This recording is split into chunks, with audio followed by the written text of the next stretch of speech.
Uma boa noite. Não, gente! E aí, bicha? Quem é você? Bom dia, bicha. Seu jornaleco em áudio que é pra você começar o dia bem informado. Tudo, ou quase tudo, que virou notícia sobre a comunidade LGBTQIAP+. Quarta-feira, 23 de fevereiro de 2022. Vamos aos destaques de hoje.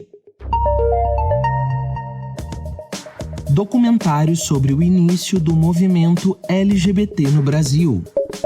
Psicóloga da cura gay é caçada pelo CRP do Distrito Federal. Instituto Centenário de Advocacia filia primeira advogada trans. Olá, eu sou o GG e este é mais um Bom Dia, Bicha, seu podcast diário de notícias LGBTQIAP+. Deu no Observatório G, documentário que retrata início da organização política do movimento LGBT brasileiro, teve pré-estreia em São Paulo na última quinta, publicado em 17 de fevereiro de 2022 por Catherine Carvalho. Quando ousamos existir, uma história do movimento LGBTI+ brasileiro, é um longa-metragem que traz a visão de ativistas das décadas de 70 e 80 sobre as trajetórias históricas deste movimento e foi exibido na última quinta, dia 17, para convidados no Teatro Alfredo Mesquita, na cidade de São Paulo. Quando Ousamos Existir mostra uma fotografia de ativistas brasileiros no cenário LGBTI+ do Brasil, num período histórico de mais de 40 anos. Entre os inúmeros entrevistados, todos ativistas, como, por exemplo, João Nery, o primeiro homem trans a realizar a cirurgia de redesignação sexual no Brasil em 77, ativista pelos direitos LGBT, falecido em 2018. Regina Facchini, ativista de direitos humanos, pesquisadora do Núcleo de Estudos de Gênero PAGU, da Unicamp. Marcele Malta, coordenadora da ONG Igualdade do Rio Grande do Sul, travesti militante do movimento trans e de direitos humanos de Porto Alegre, até Paulo Fatal, que integrou o grupo Triângulo Rosa do Rio de Janeiro e um dos principais ativistas a se posicionar pelo enfrentamento à epidemia de HIV nos anos 80. Ainda podemos citar João Silvério Trevisan, escritor e um dos ativistas fundadores do Grupo Somos, de São Paulo, criado em 78, juntamente com o escritor e professor da Universidade Federal da Bahia, Edward McRae, e o professor da Universidade de Brown, dos Estados Unidos, James Green. A enfermeira e atual presidente da Associação da Parada de São Paulo, Cláudia Regina, que foi participante em 1979 do Grupo Somos, e Marisa Fernandes, que além do Somos, fundou juntamente com outras lésbicas o Grupo de Ação Lésbica Feminista.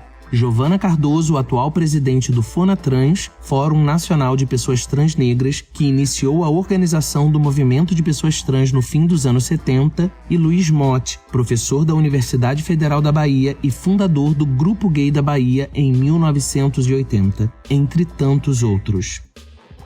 E aí, quantos desses nomes você conhece? Você conhece a história do movimento LGBT do país? Pois é, eu só conhecia alguns desses nomes, e não reconhecermos quem abriu caminho para que pudéssemos estar aqui hoje, além de não considerarmos a relevância dessas pessoas para a história da nossa existência, da nossa resistência, pode representar incorrermos em erros que essas pessoas combateram lá atrás. Os movimentos, as associações, os grupos estão aí batalhando pela nossa dignidade, mas a nossa comunidade em geral acaba ficando muito alheia à militância. E eu aproveito para te chamar à reflexão. O que você tem feito pela resistência da nossa comunidade, especialmente em um período tão violento como o que a gente está vivendo? Eu deixo muitas perguntas nesse comentário e não tenho todas as respostas, infelizmente. Mas eu sigo por aqui fazendo um tantinho por nós todos. Se quiser colar pra gente tentar fazer ainda mais, chama nas redes, nas minhas, nas do Que o Bicha, e vamos trocar ideia.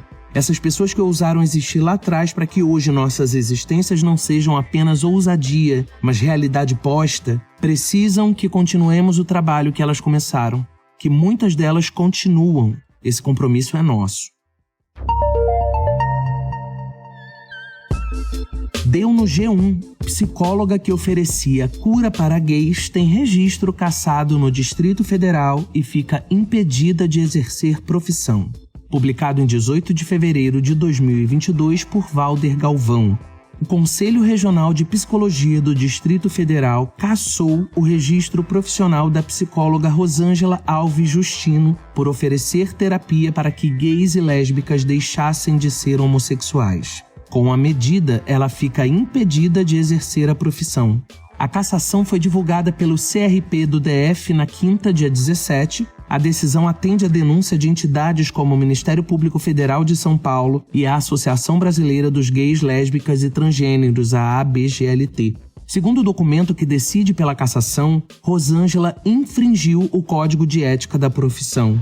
Em um dos termos violados está o que diz que é vedado ao psicólogo induzir a convicções políticas, filosóficas, morais, ideológicas, religiosas, de orientação sexual ou a qualquer tipo de preconceito quando do exercício de suas funções profissionais.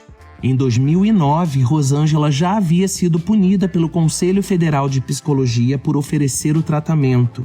Ela sofreu uma censura pública por ter violado uma resolução da profissão que diz que homossexualidade não constitui doença, nem distúrbio e nem perversão.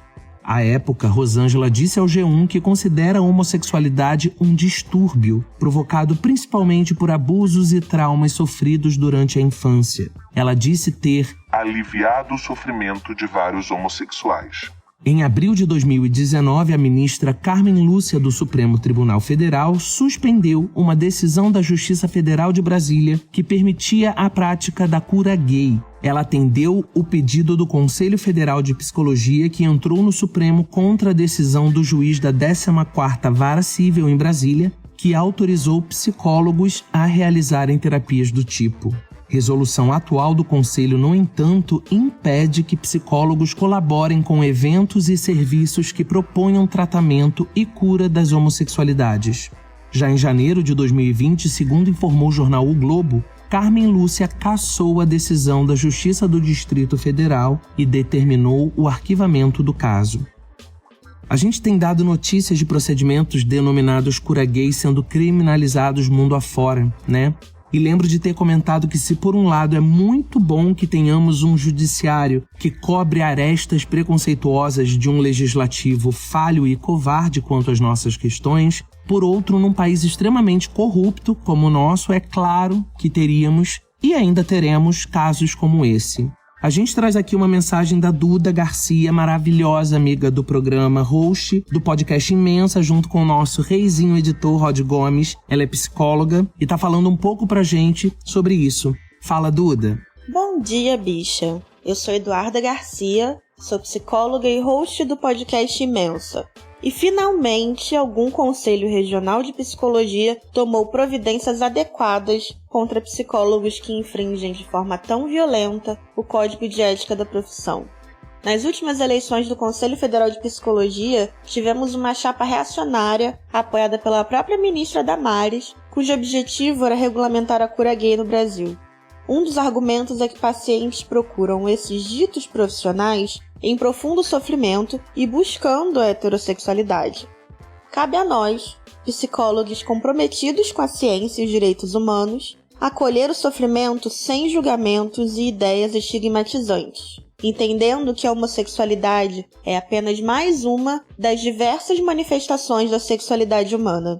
É triste e cansativo, depois de mais de 30 anos que a homossexualidade foi despatologizada, ainda ter que dizer que não há cura para o que não é doença. E é sempre bom lembrar que charlatanismo é crime. Deu no Estadão. Instituto Centenário de Advocacia filia primeira advogada trans.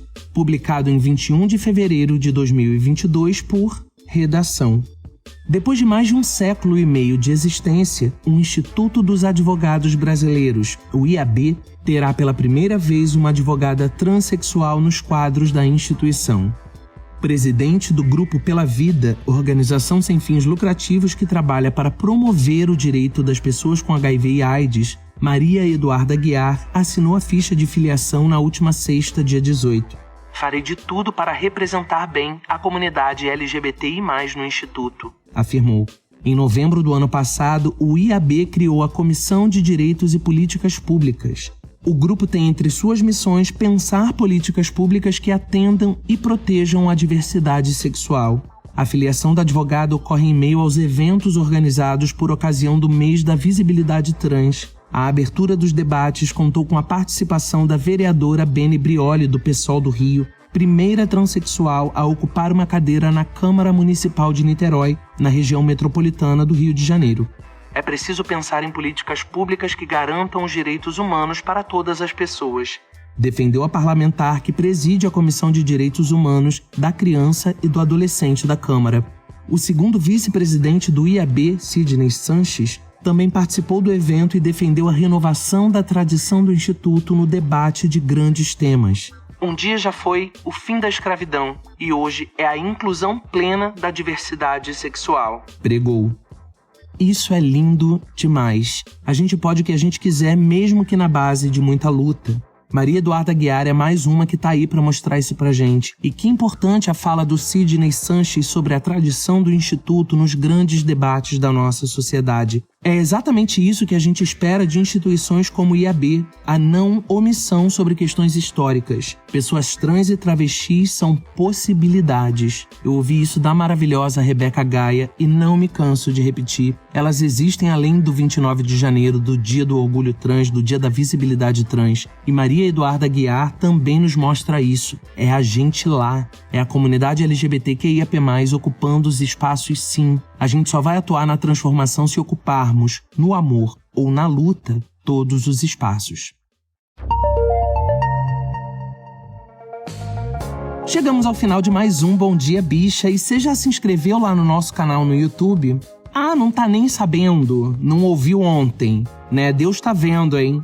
Se inscreve lá no nosso canal, o link tá na descrição do episódio e dá essa força pra gente poder crescer lá também. Fica super à vontade pra dar like, pra comentar, mas se me atacar, eu vou atacar, hein? Sacanagem. E o papo de todo dia, né? Divulga LGBT. Se você tem uma ideia boa, uma iniciativa boa, a gente tá com espaço aberto aqui pra falar sobre o seu projeto. Se você tem um corre sobre a comunidade LGBTQIAP+, ou conhece alguém que tenha, manda mensagem de voz pra gente lá no Anchor contando um pouquinho, chamando os ouvintes pra conhecer você, o seu projeto ou o que você quiser apresentar pra gente. Pode mandar mensagem de voz também na DM do Twitter ou no direct do Instagram. Se preferir, pode mandar lá no e-mail queobichapod@gmail.com. As nossas redes estão na descrição do episódio, juntamente com os links para as matérias completas. O Bom Dia Bicha conta com identidade visual e edição de Rod Gomes, pesquisa de Dan Pereira, roteiro de Dan Pereira e GG, eu mesmo, que além de apresentar, também faço a produção geral. O programa faz parte do feed do Kill Bicha, um podcast queer, que está no selo Fio, a rede ativista de vozes. Ouça os outros episódios, compartilhe nas suas redes sociais, não deixe de nos marcar e de nos seguir. Lili tá pertinho de cantar porque já é metade da semana e já o sextou de carnaval tá aí. Fica firme, amanhã a gente tá de volta. Beijo!